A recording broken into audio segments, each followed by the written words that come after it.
আসসালামু আলাইকুম। সবাই কেমন আছেন? আশা করি সবাই অনেক ভালো আছেন। তো আজকের পর্বে নতুন একটি রেসিপি নিয়ে এসেছি। তো আশা করি আজকের রেসিপি আপনাদের অনেক বেশি ভালো লাগবে। তো আমি এখানে সিদ্ধ আলু দিয়ে, বেগুন দিয়ে ইলিশ মাছ রান্না করে দেখাবো। তো আমি এই যে রান্নাটা করেছি এটা অনেক সুন্দর করে রান্না করেছি। তো আশা করি আপনাদের অনেক বেশি ভালো লাগবে। তো চলেন শুরু করি।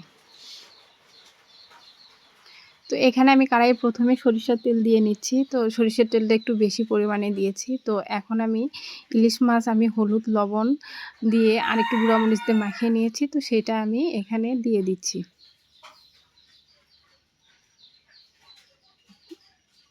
তো ডিমটাও ছিল এর মধ্যে দিয়ে নিলাম।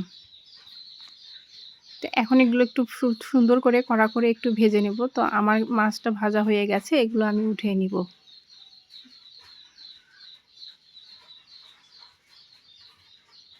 তো সেম তেলেই কিন্তু এখন আমি বেগুনটা এরকম কেটে নিয়েছি। তো এগুলো লম্বা বেগুন মাঝখানে কেটে আমি ওপরে একটু সুন্দর করে কেটে নিয়েছি যেন মশলাটা এর ভিতরে ঢুকে যায়। তো এখন এই বেগুনের মধ্যে আমি ১ চামচ হলুদ দিয়ে নিব। তো হলুদটা দিয়ে খুব ভালোভাবে আমি মেখে এটা ভেজে নিব। একটু কড়া করে ভেজে নিব। তাহলে এই রান্নাটা খেতেও ভালো লাগে। আর বেগুনটা কিন্তু দেখতে অনেক সুন্দর লাগছে। তো আমি উপরে কিন্তু এভাবে কেটে নিয়েছি। তাহলে এর ভিতরে সব মসলা ঢুকে যাবে।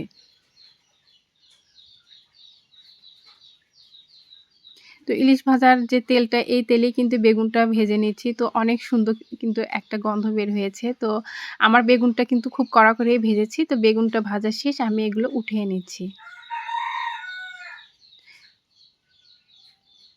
এখানে আমি আরও কিছু সরিষার তেল দিয়ে নিব। তো এটা দিয়ে আমি রান্না করব। তো ফোড়নে এখানে কালি জিরা আর একটা শুকনা মরিচ দিয়ে নিলাম। দিয়ে একটু এটা আমি ভেজে নিব। তো এর ঘ্রাণ আসা পর্যন্ত একটু অপেক্ষা করব। তো এর মধ্যে এখন আমি পেঁয়াজ কুচি দিয়ে নিলাম। দিয়ে পেঁয়াজটাকে একটু বাদামি করে ভেজে নিব।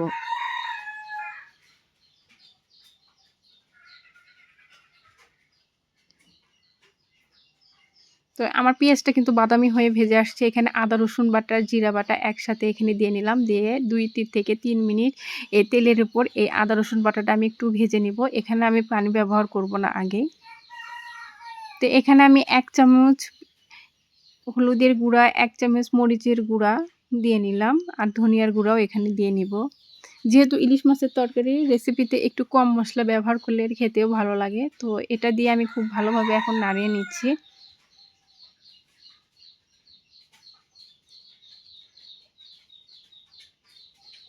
তো এর মধ্যে আমি লবণও দিয়েছি। তো দিয়ে একটু লেগে আসছিল তো সামান্য একটু পানি দিয়ে মশলাটা খুব ভালোভাবে আমি কষিয়ে নিচ্ছি। তো মশলাটা কিন্তু খুব ভালোভাবে কষাতে হবে তাহলে কিন্তু রান্নাটা খুব ভালো হবে। তো এখান থেকে কিন্তু আমার এই মশলা কষানো শেষ, তেল উপরে উঠে আসছে। তো এই পর্যায়ে কিন্তু মশলা কষানো আর দরকার নেই। তো এখন আমি সিদ্ধ করায় রাখা আলু এটা আমি ছিলে একটু চাপ দিয়ে ভেঙে নিয়েছি। তো এই আলুটা ১ম এ দিয়ে নিলাম। দিয়ে এই মশলার সাথে আলুটা খুব ভালোভাবে আমি কষিয়ে নিব। আর দেখতে পাচ্ছেন এগুলো সিদ্ধ আলু আমি চাপ দিয়ে দেখাচ্ছি। এগুলো হালকা আমি চাপ দিয়েছি। তো এই সিদ্ধ আলু দিয়ে এই বেগুনের রান্না করলে কিন্তু অনেক মজা লাগে ইলিশ মাছ দিয়ে। তো আপনারা কিন্তু অবশ্যই এভাবে একবার ট্রাই করবেন। তো আমি খুব ভালোভাবে আলুগুলো এভাবে কষিয়ে নিচ্ছি। তো এখানে আমি এখনও পানি ব্যবহার করিনি। এই মসলার সাথে আলুগুলো খুব সুন্দর করে কষিয়ে নিচ্ছি।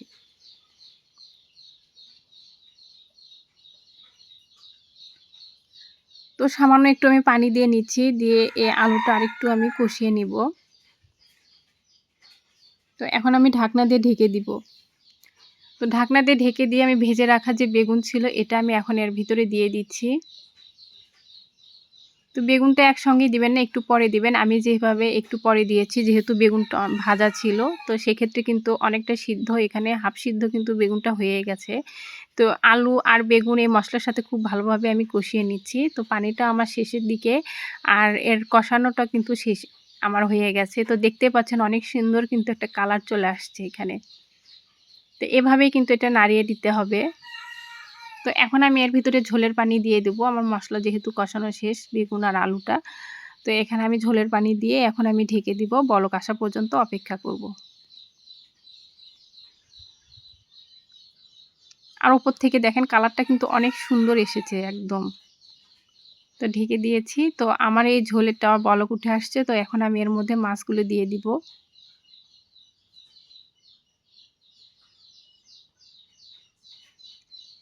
তো মাছগুলো দিয়ে আমি আবার ঢাকনা দিয়ে ঢেকে দিব একটু ঝোলটা কমে আসার জন্য। রান্নাটা কিন্তু খুবই সহজ, সিম্পল, কিন্তু এর টেস্টটা কিন্তু অনেক বেশি। এভাবে সিদ্ধ আলু দিয়ে বেগুন দিয়ে অবশ্যই আপনারা বানিয়ে দেখবেন। এর স্বাদটা কিন্তু অনেক বেশি। খেয়ে কিন্তু পরিবারের সবাই অনেক বেশি প্রশংসা করবে এরকম করে রান্না করলে। তো আমার কিন্তু ঝোলটা একদম শুকিয়ে আসছে। তো আমার কিন্তু রান্না শেষ। আমি চুলাটা এখন বন্ধ করে দিব। তো আমি একটা বাটিতে এভাবে ঢেলে নিচ্ছি। তো আমার রান্নাটা শেষ, এভাবে তরকারিটা আমি ঢেলে নিলাম। আর দেখতেই পাচ্ছেন এর কালারটা কিন্তু অনেক সুন্দর এসেছে। তো এভাবে আমি রেখে দিচ্ছি। তো পরিবেশন করে দেখাচ্ছি আপনাদেরকে। তো আমার কিন্তু রেসিপি তৈরি আলু, বেগুন দিয়ে ইলিশ মাছের ঝোলটা। তো ঝোলটা আমি আধা রেখেছি। আর অনেক ধন্যবাদ।